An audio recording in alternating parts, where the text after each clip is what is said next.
अरे भैया वो डराओ मत, मैं क्या करूँगा था कहूँ कि नहीं? छाती पे बैठ के फिर सरसी से जीभ निकाली। महाराज यम उनके छाती पे चढ़ के सरसी से जिस जीभ से वो गंदे वचन बोलते हैं उनकी जीभ उखाड़ ली जाती है।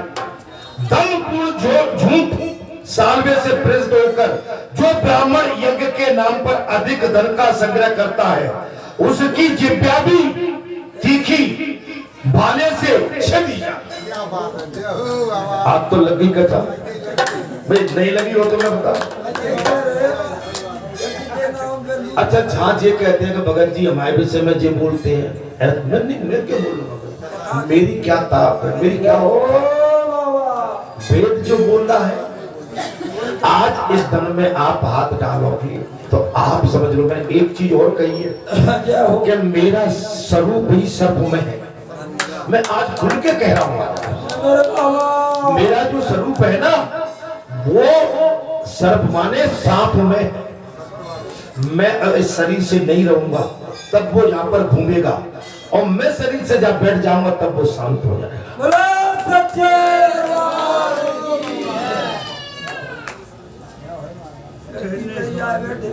महाराज हम वही है जिनकी आप कथा सुन रहे हैं और हम वही है, हम कथा भी उन्हीं की कह रहे हैं जो जहाँ बैठे हो। इसमें साफ कह दिया, क्या कह दिया? बोले ब्राह्मण यज्ञ के नाम पर अधिक धन का संग्रह करता है। पंचो ठीक है। अच्छा तुम्हें अभी तक जो लगती होगी जो बाबा वैसे ही देता रहता है, इसमें क्या तुम्हारे जितने भी वेद हैं, अगर वेदों में जो कथा पढ़ी है जो इस गद्दी से कहा जा रहा है तुम कभी मिलान कर लेना। अगर उन वेदों में जो वाणी यहाँ चल रही है अगर वो वाणी वेद से न मिल जाए तो मेरा नाम बदल देगा। बोलो सच्चे दरबार की जय। मेरे बाबा कल हम सवेरे आए, इनसे कहीं महाराज एक काम करते हैं, अपना जो मुरैना के लिए वो वहां जाने के लिए अपने जो समय लिया है थोड़ा उसमें परिवर्तन मैं करना चाहता हूँ, जल्दबाजी मत करना। तो पुजारी दोनों बैठे बोले नहीं यहाँ तो कुछ चाह भी रही थी कि उसमें परिवर्तन कर दिया है।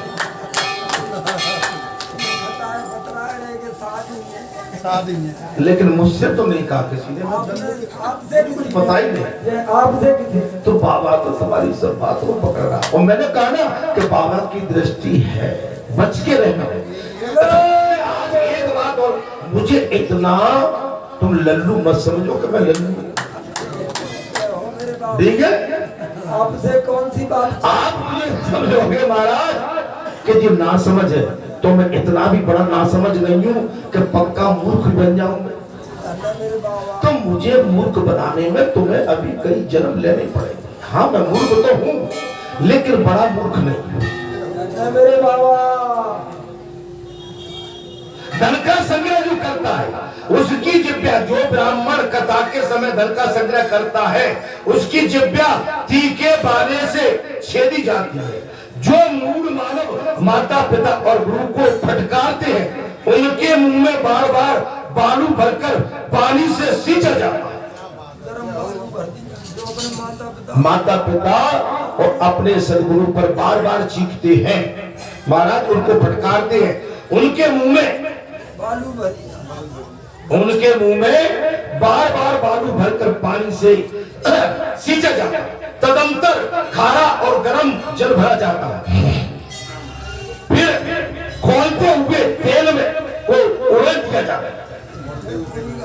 यह दूत उन पापियों के पैर पकड़कर कीड़ों से भरी हुई विष्ठा में घसीटते हैं। देखो ये कुछ कारण, ऐसा मैं नहीं कह रहा हूं कि आप जो करके बैठे हो या आपके साथ ऐसा होगा, लेकिन हमसे कहीं हो गया है तो सभी होशियार हो जाओ और नहीं हुआ है तो सावधान हो जाओ।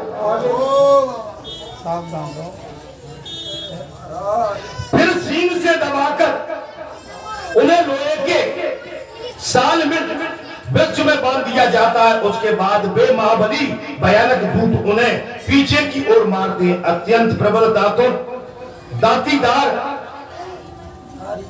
दांतीदार आरे से मस्तक की ओर चीरते हैं, मस्तक को चीरते हैं आरी से। अपने भयानक कर्मों के परिणाम से वे पापी जीव भूख लगने पर अपना ही मांस खाते हैं। ये जो बड़े पाप करते हैं ना, उनके लिए देखा आप समझ लेना, अपना ही मांस खाने लगते हैं। जिन मूढ़ पुरुषों ने कभी अन्न और जल का दान नहीं किया, अन्न और जल का दान नहीं किया और न किसी के दान का अनुमोदन किया, वे मुद्गरों से जर्जर करके ईंट की तरह पेरे जाते हैं, वे कोलू में चलाए जाते हैं। जिसने कभी दान नहीं किया और दान को रोकते हैं, किसी दानदाता देता है तो उसे भी बिगड़ डालता है। ऐसे मनुष्य को जैसे गन्ना को पेरा जाता है, ठीक है, चरखी में, वैसे उनको उसमें पेरा जाता है। गोर 80 तार वन में खंड खंड करके काटे जाते हैं और गन्ने की जैसे गिल्ली बना के आप काटते हो ना, ऐसे उनके शरीर को काटा जाता है। उनके सब अंगों में सुई चुभाई जाती है। अच्छा सही बताना, आपको वेदना हो रही है सुनने के बाद?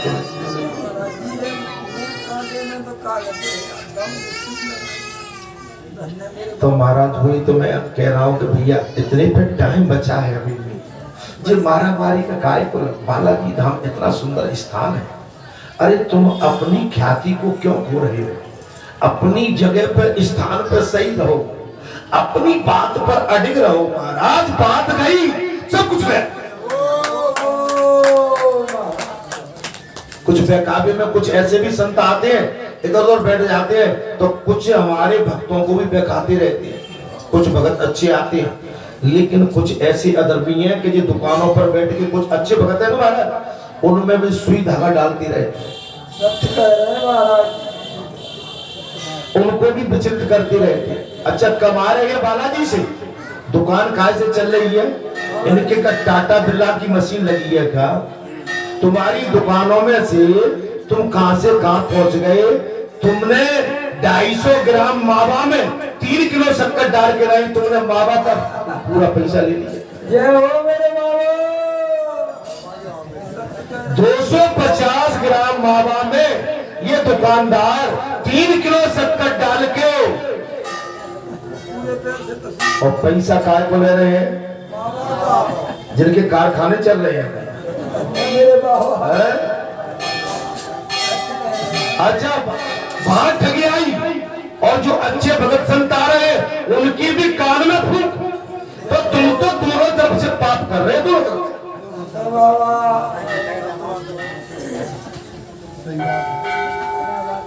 जिनकी टाटा बिरला की वो चल रही है फैक्ट्री की, तो भैया मैं वो दुकान लगा लेता हूँ, कैसे चलते? जय हो मेरे बाबा। सुई चुभाई जाती है, तत्पश्चात उन्हें सूली पर चढ़ा दिया जाता है और सूली पर चढ़ाकर उन्हें बार बार हिलाया जाता है, खींचा जाता है, फिर भी उनकी मृत्यु नहीं होती। थोड़ी सी कथा और बची है, आप कहें तो कह दूं, नहीं तो यहाँ पर विराम दे देता हूँ। जो अद्भुता निकाल देते।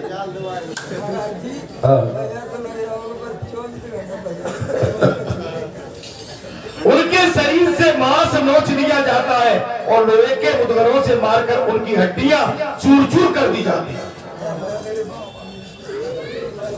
बलोमंत यमदूत उस दशा में भी अनेक बार जल्दी जल्दी घसीटते हैं और वे पापी जीव दीर्घ काल तक नरक में रहकर दारुण यात्राएं भोगते हैं। बहुत लंबे समय तक यात्रा। उनका मुंह बालू से बंद किया जाता है, इसलिए श्वास तक नहीं ले सकते। मार्कंडे जी कहते हैं, महाराज धर्मराज युधिष्ठिर, इन सब यात्राओं के बाद अनेक प्रकार के यमदूत सौरभ रौरव आदि नरक में उन्हें पीड़ा देते हैं।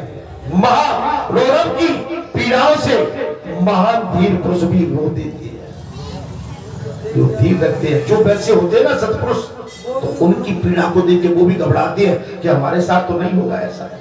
अच्छा, जब आप डॉक्टर के पास जाते हो ना, तो डॉक्टर पहले से किसी को एक इंजेक्शन ठोकता है, और इंजेक्शन को लगते हुए अपन देख ले कि हमारे भी इंजेक्शन लगता है, तो अपन पहले से कहता है कि जो सुई हमें भी लगेगी।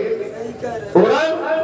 तो वैसे बेचारे घबरा रहे हैं, खड़े खड़े वैसे आप जैसे धर्मात्मा है ना, आप ऐसे नहीं है। मैं आपके लिए कथा नहीं कह रहा हूँ, आप तो सब धर्मात्मा है। आपके लिए तो बालाजी महाराज आपकी सहायता करेंगे। कब? तब आज से पक्का बालाजी को मान लोगे तब, और बालाजी के ऊपर नीचे इधर उधर की बात नहीं खिसकाओगे तब, बालाजी की अगर निंदा नहीं सुनोगे तब।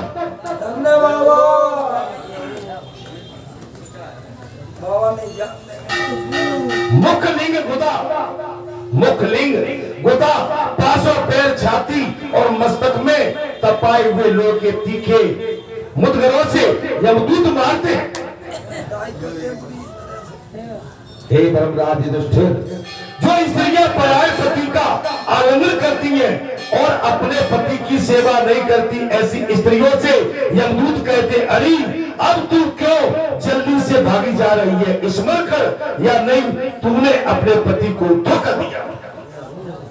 आज तो बात आ गई, क्या बुरी तो नहीं लग रही मेरे भाई? मैं हमेशा बाबा की, पता नहीं बाबा ही बोलते हैं, बाबा सारे वेदों का पहले से, हम कई वर्षों से इस बात कहते चले आ रहे हैं। और एक पापल पुरुष को सुखपूर्वक गले से लगाया था तूने अपना पाप करके, तूने एक पर पुरुष के साथ अपने शरीर का आलिंगन किया। अच्छा, वहां नहीं बच सकते, जहां तो हम अंधेरे में उजेरे में बच जाएंगे, लेकिन देखने वाले का सीसीटीवी कैमरा बोलते हो, क्या बोलते हो, लगा हुआ कैमरा लगा है, वहां तो बोलना पड़ेगा महाराज, से पहले ही कह दो महाराज, नहीं बताना पड़ेगी। ठगियाई की है तो ठगियाई पंचों में कह दो कि मुझसे ठगियाई हुई।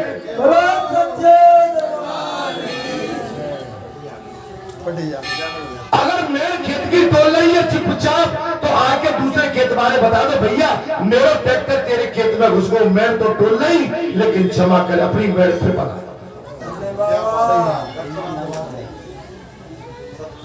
और बेईमानी से तुम चिंता मत करो, जो ये कथा कह रही है वहां तुम्हें आज चाहे मेड़ तोड़ो, चाहे सरकारी जमीन को तुम अपने कब्जे में ले लो, चाहे ये पंचों का मार्ग बंद कर दो, सरकारी जमीन को हड़प लो, तुम्हें एक एक का हिसाब देना पड़ेगा।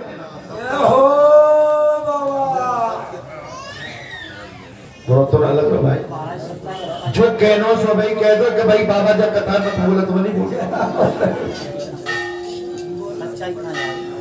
ऐसा कहकर वे उन्हें लोहे कुंभ नामक नरक में फेंक देते, उन पतिव्रता उन नारियों को जो अपने पतियों को धोखा देकर पर पुरुष के साथ आलिंगन करती और धीरे धीरे पकाते हैं, बचेगा कोई नहीं। अभी पुरुषों की बात चल रही थी, पुरुष जो पाप करते हैं, अब हमारी माताओं के ऊपर बात आई है।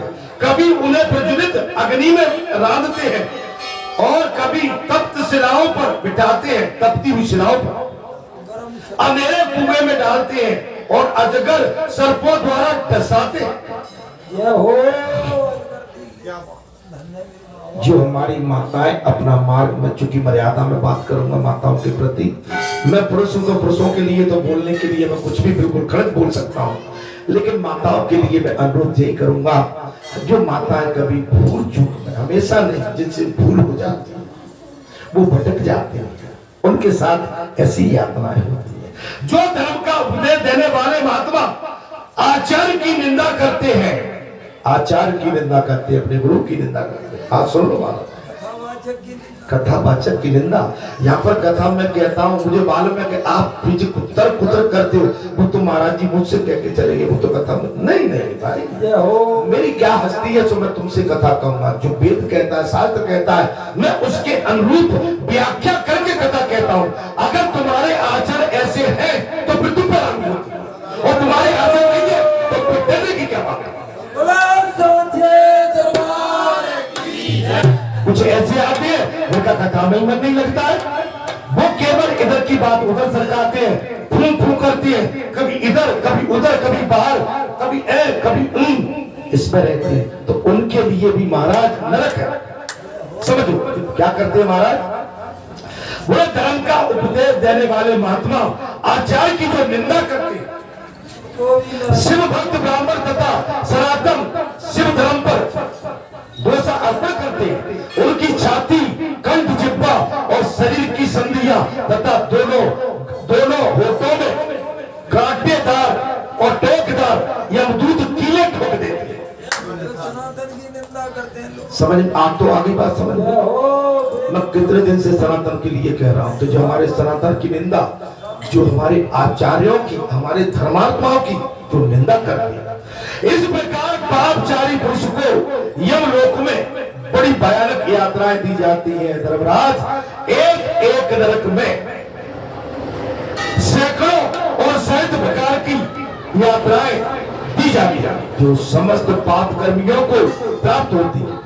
संपूर्ण नरकों में ऐसी अंत पीड़ाएं भोगनी पड़ती हैं। हे धर्मराज, जो मार्कंडेय जी कहते हैं, अपने अपने कर्म से नरक में गिरे हुए पापी जीव करने से सभी नरकों में पकाए जाते हैं। जो पापी होते हैं ना, वो सारे नरकों में जाते हैं, पकाए जाते हैं। महापातक की मनुष्य सब नरकों में चंद्रमा नक्षत्रों की स्थिति काल तक अनेकों यमदूत पीड़ा भोगते रहते हैं। और यही दशा पातकियों की भी होती है। पातकियों को भी जो उत्पाती होती है, इनसे आदि यात्रा प्राप्त होती है। तादिनुस्वर कब किसकी मृत्यु हो जाएगी, अब किसी को नहीं पता है। मार्कंडेय जी ने अंत में साफ कह दिया। कथा को भी विराम दे रहा हूं, अपनी अपनी सांसें थाम। मेरे बाबा, कब किसकी मृत्यु हो जाएगी ये ज्ञात नहीं है होता। और अकस्मात यदि मृत्यु हो भी गई तो कौन मनुष्य वहां वर्ष या दिन पा सकता है। फिर तो सब कुछ छोड़कर अकेले ही परलोक को यात्रा करनी पड़ती है। इसलिए पूर्ण प्रयत्न करके सत्यपरायण धर्म को अपनाओ। और ये सब नरकों का लक्ष्य तुमको मैंने बता दिया। मार्कंडेय साथ इसलिए सत्य धर्म अपनाओ। सत्य धर्म। देखिए, आपने जो कथा सुनी है, अब इस कथा के बाद अब हम चूक भी करते हैं तो समझ लो कि बहुत बड़ा नरक हमको तैयार है।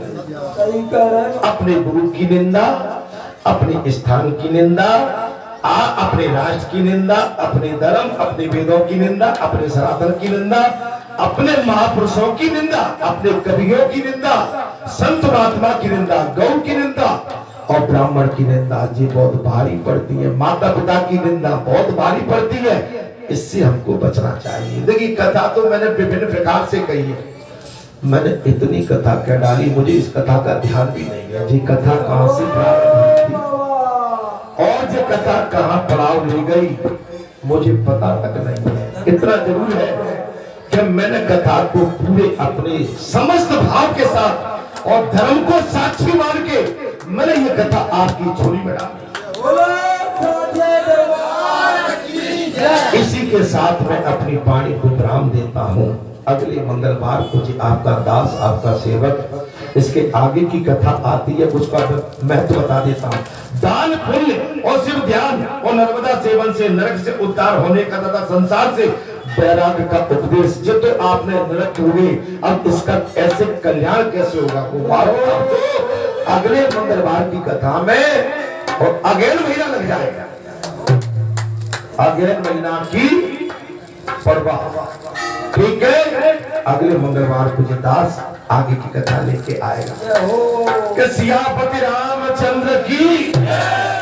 मैं यहाँ पर कथा को विराम देता हूँ, आपसे अनुरोध करता हूँ कथा की वाणी के माध्यम से आपको मेरी कथा तीखी लगी होगी, खट्टी भी लगी होगी और कथा में करवात होगी, लेकिन खट्टी तीखी कथा आपका कल्याण जरूर करेगी। आपको अगर इस पर आप अधिक हो गए तो आपको वैकुंठ के मार्ग को भी ले जाएंगे।